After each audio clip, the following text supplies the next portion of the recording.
Good morning विद्यार्थी मित्रों, आप सभी को नए साल की हार्दिक शुभकामनाएं। आज हम कक्षा 12 विषय हिंदी में चैप्टर 5 भारत श्री रत्न भरत का अभ्यास करेंगे, जिन्हें लिखा है जयशंकर प्रसाद जी ने। इनका जन्म सन 1889 में हुआ था और मृत्यु सन 1937 ईस्वी सन में हुई थी। छायावाद के प्रमुख कवि, नाट्यकार और कहानीकार जयशंकर प्रसाद का जन्म काशी वाराणसी के एक सुप्रतिष्ठित वैश्य सुधनी साहू के परिवार में हुआ था। 12 साल की उम्र में पिता के निधन से पारिवारिक जिम्मेदारी की वजह से मिडिल के आगे पढ़ाई न कर सके। उन्होंने संस्कृत, फारसी, उर्दू और अंग्रेजी का अध्ययन घर पर ही किया। वे दर्शन, पुराण, इतिहास एवं पुरातत्व के विद्वान थे। प्रसाद जी बहुमुखी प्रतिभा के धनी थे। छायावादी कविता को उन्होंने विकास के उन्नत शिखर तक पहुंचाया। कामयानी उनकी सर्वोत्कृष्ट रचना है। इसके अतिरिक्त लहर, झरना एवं आंसू उनकी उत्तम काव्य कृतियां हैं। स्कंदगुप्त, चंद्रगुप्त, ध्रुवस्वामिनी तथा अजातशत्रु उनके श्रेष्ठ नाटक हैं। कंकाल तथा तितली उनके 2 उपन्यास हैं। आंधी एवं आकाशदीप उनके कहानी संग्रह है। प्रसाद जी मुख्यतः प्रेम और सौंदर्य के कवि हैं। उनकी कविताओं में लौकिक प्रेम की अभिव्यंजना, प्रकृति एवं नारी सौंदर्य का चित्रण, प्रभु के प्रति आत्मनिवेदन और भारत के गौरवमय अतीत के प्रति आकर्षण व्यक्त हुआ है। उनकी भाषा शैली अत्यंत प्रौढ़, परिष्कृत और साहित्यिक है। प्रस्तुत कविता चित्रधारा से ली गई है। कवि ने दुष्यंत और शकुंतला के पुत्र भारत की निर्भीकता का सजीव वर्णन किया है। शेर के मुंह में से दांत गिरने वाला यह बालक आगे चलकर भरत के नाम से जाना गया। इसी के नाम से भारत देश का नामकरण हुआ। अहा खेलता कौन यहाँ शिशु सिंह से, आर्य वृंद के सुंदर सुखमय भाग्य सा। आर्य का अर्थ होता है उत्तम कुल में उत्पन्न होने वाला व्यक्ति। वृंद यानी दल या समूह। कहता है उसको लेकर निज गोद में, निज यानी के अपनी। खोल खोल मुख सिंह बाल, मैं देख कर गिन लूंगा तेरे दांतों को, हे भले देखूं तो कैसे यह कुटिल कठोर है। तो यहाँ जो भारत है वह कहता है यह सिंह के बच्चे के साथ खेल रहा यह बालक कौन है। यह आर्य समूह के सुंदर और सुखी भाग्य सा प्रतीत होता है। यह बालक उस सिंह के बच्चे को अपनी गोद में लेकर कह रहा है, हे सिंह के बच्चे, तू अपना मुंह खोल, मैं तुम्हारे मुंह में देखकर तुम्हारे दांतों को गिन लूंगा। जरा देखूं तो तुम्हारे दांत कितने कुटिल और कठोर, मतलब कि सख्त, यानी कि तुम्हारे दांत जो है वह कितने कुटिल और सख्त है।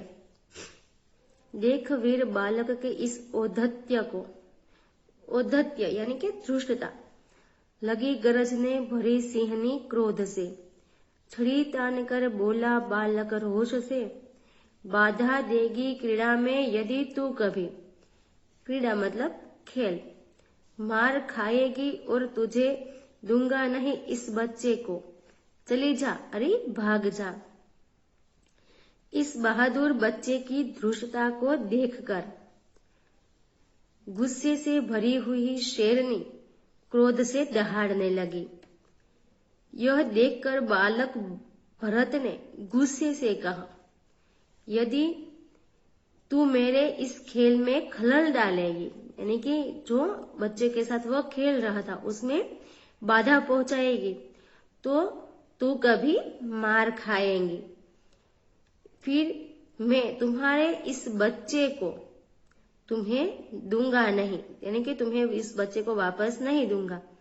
बालक ने उसे डांटते हुए कहा कि जा, भाग जा, जल्दी से यहाँ से चली जा।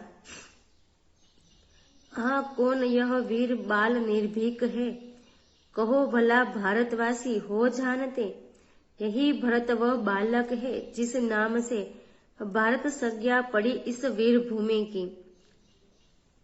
तो यहाँ कवि लोगों से पहले प्रश्न पूछते हैं कि भारतवासियों बताओ यह निर्भीक बहादुर बालक कौन है। फिर कवि स्वयं ही उनका जवाब देते हुए तो कहते हैं कि तुम सब जानते हो यह बालक वही भरत है जिसके नाम पर इस उत्तम देश का नाम जो है वह भरत पड़ा है। कश्यप के गुरुकुल में शिक्षित हो रहा